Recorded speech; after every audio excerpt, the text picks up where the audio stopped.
జూబ్లీహిల్స్ ఉప ఎన్నిక పోలింగ్ ముగుస్తున్న సమయంలో కూడా ఇంకా కొన్ని చోట్ల ఉద్రిక్త పరిస్థితులు చోటు చేసుకుంటూ ఉన్నాయి. చెదురుమదురు ఘటనలు చోటు చేసుకుంటూ ఉన్నాయి.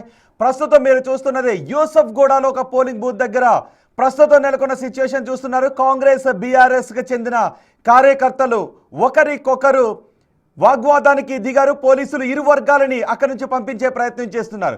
మేం కళాకారులం, బీఆర్ఎస్ ప్రభుత్వం అధికారంలో ఉన్నప్పుడు మేము పాటలు పాడాము, కానీ అప్పుడు బీఆర్ఎస్కి అనుకూలంగానే మేము ఉన్నాము, కళాకారులను గౌరవించలేకపోతున్నారు, ఎక్కడికి వచ్చి మేము పాటలు పాడుతూ ఉన్నాము, కళాకారులను అవమానిస్తున్నారు అంటూ కాంగ్రెస్కి అనుకూలంగా మాట్లాడుతున్న ఒక వర్గం మాట్లాడుతుంది. అదే సమయంలో బీఆర్ఎస్ నేతలు చెప్తున్నారు కాంగ్రెస్ రిగ్గింగ్కి పాల్పడుతోందని బీఆర్ఎస్ ఆరోపణలు చేస్తుంది. సో ఇరు వర్గాల వారిని అక్కడి నుంచి వెళ్ళిపోండి అని పోలీసులు చెదరగొడుతున్నారు.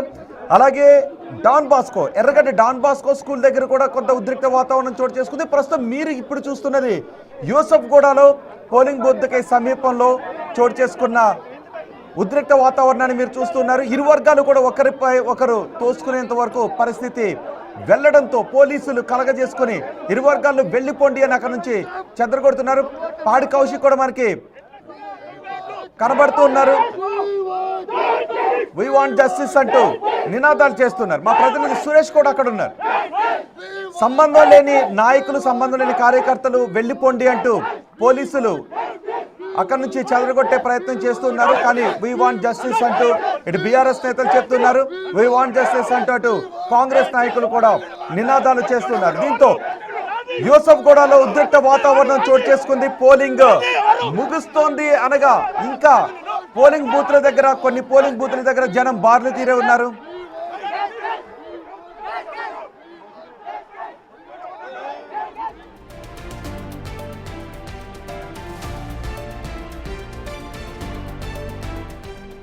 జూబ్లీహిల్స్ ఉప ఎన్నిక పోలింగ్ ముగిసింది. కానీ కొన్ని పోలింగ్ బూత్ల దగ్గర కొంతమంది జనం ఇంకా ఓటు వేయటానికి ఉన్నట్టుగానే తెలుస్తోంది. కానీ సమయం ప్రకారం పోలింగ్ ముగిసింది. ఇంకా ఎవరైనా లైన్లో ఉంటే వాళ్లకు ఓటు వేయటానికి అవకాశాన్ని కల్పిస్తారు. అయితే ఓవరాల్గా పోలింగ్ చూసుకుంటే 5 గంటల వరకు 47.4% నమోదైంది. అంటే 5 గంటల వరకు నమోదైన పోలింగ్ని చూస్తే గత పోలింగ్ కంటే కొంచెం తక్కువగా ఉన్నట్టుగానే అనిపిస్తుంది. కానీ మొత్తం పోలింగ్ వివరాలు బయటకు వచ్చేటప్పటికి, మొత్తం ఓటర్ టర్నౌట్ బయటకు వచ్చేటప్పటికి బహుశా గత అసెంబ్లీ ఎన్నికల సమయంలో నమోదైన ఓటింగ్ పర్సంటేజ్ని క్రాస్ చేసే అవకాశం కనిపిస్తోంది. అయితే కొన్ని చోట్ల ఇప్పుడు మీరు చూస్తున్న విధంగా ఉద్రిక్త పరిస్థితులు చోటు చేసుకున్నాయి. బీఆర్ఎస్ నేతలు ఆందోళన చేస్తున్నారు, కాంగ్రెస్ నాయకులు రిగ్గింగ్కి పాల్పడుతున్నారని, లేదు బీఆర్ఎస్ఏ పోలింగ్ బూత్ల దగ్గరకు వచ్చి గొడవ చేస్తోందని ఇటు కాంగ్రెస్ నాయకులు ఆరోపిస్తున్నారు. జూబ్లీహిల్స్లో ఉప ఎన్నిక ముగిసింది. 47.16% నమోదైంది. కానీ కొన్ని చోట్ల మాత్రం చెదురుమదురు సంఘటనలు చోటు చేసుకున్నాయి. ఇప్పటికే పోలింగ్ కేంద్రాల్లో ఉన్న వారికి ఓటు వేయడానికి ఇచ్చే అవకాశం కల్పిస్తోంది. కానీ పోలింగ్ కేంద్రాల దగ్గర ఎవరైనా ఓటింగ్ సంబంధం లేని వ్యక్తులు, లేదు ఓటు వేసి ఉన్న వాళ్ళని అక్కడి నుంచి వెళ్ళిపోవని చెప్పి చూడండి. ఒకసారి అదిగో బిగ్ టీవీ స్క్రీన్ పైన చూడొచ్చు. బీఆర్ఎస్ నేతలు వి వాంట్ జస్టిస్ అంటూ నినాదాలు చేస్తున్నారు. పాడి కౌశిక్ రెడ్డి కూడా అక్కడికి వచ్చి నినాదాలు చేస్తూ ఉండటంతో పాడి కౌశిక్ను కూడా అక్కడ నుంచి తరలిస్తున్న దృశ్యాలు మనం బిగ్ టీవీ స్క్రీన్ పైన చూస్తున్నారు. ఓవరాల్గా కొన్ని చోట్ల సమస్యాత్మక పోలింగ్ కేంద్రాలను ముందే గుర్తించారు. అక్కడ ముందుగానే ఎక్కువ భద్రతా సిబ్బందిని డిప్లాయ్ చేశారు. యూసఫ్గూడలో ఇప్పుడు మీరు చూస్తున్నది యూసఫ్గూడలో పోలింగ్ కేంద్రం దగ్గర ఒకసారి పాడి కౌశిక్ కూడా మాట్లాడుతున్నారు.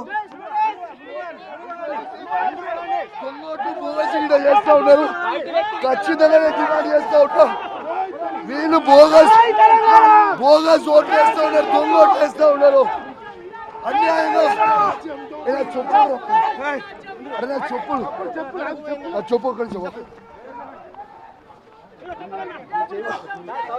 ఖచ్చితంగా దొంగ ఓట్లు వేస్తూ ఉన్నారు. ఇలా దొంగ ఓట్లు వేస్తూ ఉన్నారు.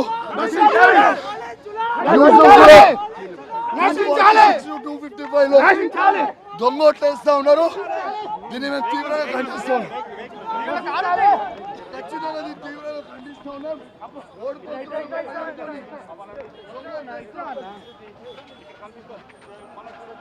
అక్కడి నుంచి తరలిస్తున్నారు.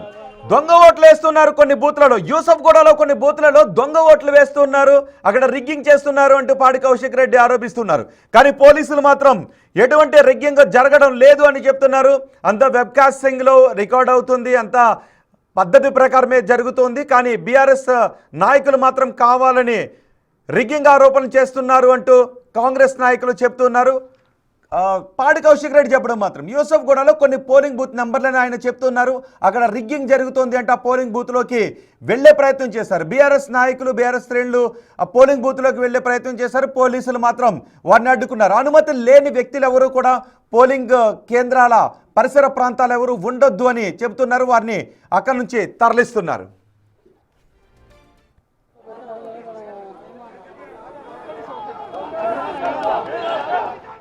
ఎర్రగడ్డ డాన్ బాస్కో స్కూల్ దగ్గర కూడా దాదాపు ఇదే పరిస్థితి నెలకొంది. అక్కడ కూడా కాంగ్రెస్ బీఆర్ఎస్ శ్రేణుల మధ్య వాగ్వాదం చోటు చేసుకుంది, గొడవ చోటు చేసుకుంది. అక్కడ నుంచి పూర్తి సమాచారం అందించడానికి మా ప్రతినిధి వెంకట్ మనకు అందుబాటులో ఉన్నారు. వెంకట్, ఏంటి ఎర్రగడ్డ డాన్ బాస్కో స్కూల్ దగ్గర గొడవకు కారణం ఏంటి? ప్రస్తుత పరిస్థితి ఏంటి?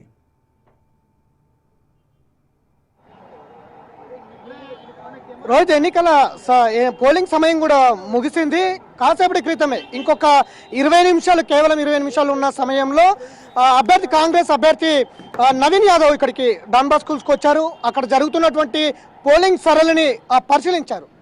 అతనితో పాటు మరికొంతమంది, ఒక 2-3 అనుమతితోనే లోనికి వెళ్ళారు. మొత్తం కూడా పోలింగ్ బూతులు పరిశీలిస్తున్నటువంటి నేపథ్యంలో కొంతమంది బీఆర్ఎస్ శ్రేణులు, ఇన్ఛార్జులు, ఏరియా ఇన్ఛార్జులు ఇక్కడికి చేరుకొని నేరుగా పోలింగ్ బూత్లోకి వెళ్ళి ఆందోళన దిగినటువంటి సిచ్యువేషన్, ఒక్కసారిగా ఉద్రిక్త పరిస్థితులు నెలకొన్నటువంటి సిచ్యువేషన్ ఉంది.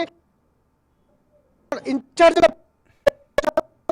నవీన్ యాదవ్ మందితో తీసుకెళ్లి ఒక రౌడీ లాగా, గుండెలాగా లోనికి వెళ్ళి మొత్తం కూడా రిగ్గింగ్ పాల్పడ్డారంటూ ఇక లక్ష్మారెడ్డి కూడా వచ్చారు. ఆందోళనకు దిగినటువంటి సిచ్యువేషన్, నిజంగా అక్కడ ఏజెంట్లను బయటికి పంపించారా? నవీన్ యాదవ్ వచ్చినప్పుడు నిజంగా అట్లా ఏజెంట్లను లోనికి బయటికి పంపించి అక్కడ రిగ్గింగ్ చేశారా అన్న దానికి మనతో ఏజెంట్ ఉన్నారు. లోన జరిగినటువంటి ఏదైతే 382 పోలింగ్ కేంద్రంలో ఉన్నటువంటి తోటి ఏజెంట్ ఉన్నారు. అన్న, ఏం జరిగింది నిజంగా? నవీన్ యాదవ్ వచ్చినప్పుడు బీఆర్ఎస్ సంబంధించిన ఏజెంట్లను బయటికి పంపించారు. అక్కడ నేను ఈ 382కి నేను వెళ్ళి వాళ్ళందరినీ అడగడం జరిగింది. ఇప్పుడు ఏజెంట్లతో మాట్లాడాను. అక్కడ అన్ని పార్టీలకు సంబంధించిన ఏజెంట్లు ఉన్నారు. దాంట్లో బీఆర్ఎస్ ఉన్నారు, బీజేపీ ఉన్నారు, కాంగ్రెస్ ఉన్నారు. వాళ్ళు చెప్పిన విషయం ఏంటంటే, మీ వలన ఇష్యూ అవుతుందని. నేను కూడా ముందు ఇక్కడికి వచ్చినప్పుడు, ఈ బూతులను పరిశీలన చేయడానికి వచ్చినప్పుడు, ఇక్కడ జరుగుతున్న విషయం చూసి నిజంగానే ఆ విధంగా మాస్ గ్యాదరింగ్ అయింది, లోపల ఈ రిగ్గింగ్ లాంటివి ఏమైనా జరిగిందని అనుకున్నా. కానీ నేను లోపలికి వెళ్ళిన తర్వాత, ఆ యొక్క బూత్లో నేను అడిగిన తర్వాత క్లియర్గా బీఆర్ఎస్ ఏజెంట్ అక్కడ ఫిరోజ్ అని చెప్పున్నాడు. ఆయన క్లియర్గా చెప్తున్నాడు, 382లో నేను మధ్యాహ్నం నుంచి, పొద్దున్న నుంచి ఉన్నాను, మధ్యలో 1 అవర్ లంచ్కి వెళ్ళి వచ్చాను, మళ్ళీ 2 o'clock నుంచి ఇప్పటి వరకు ఉన్నాను, నన్ను ఎవరు బయటికి పంపించలేదు, నేను ఉన్నాను అని చెప్పాడు. మిగతా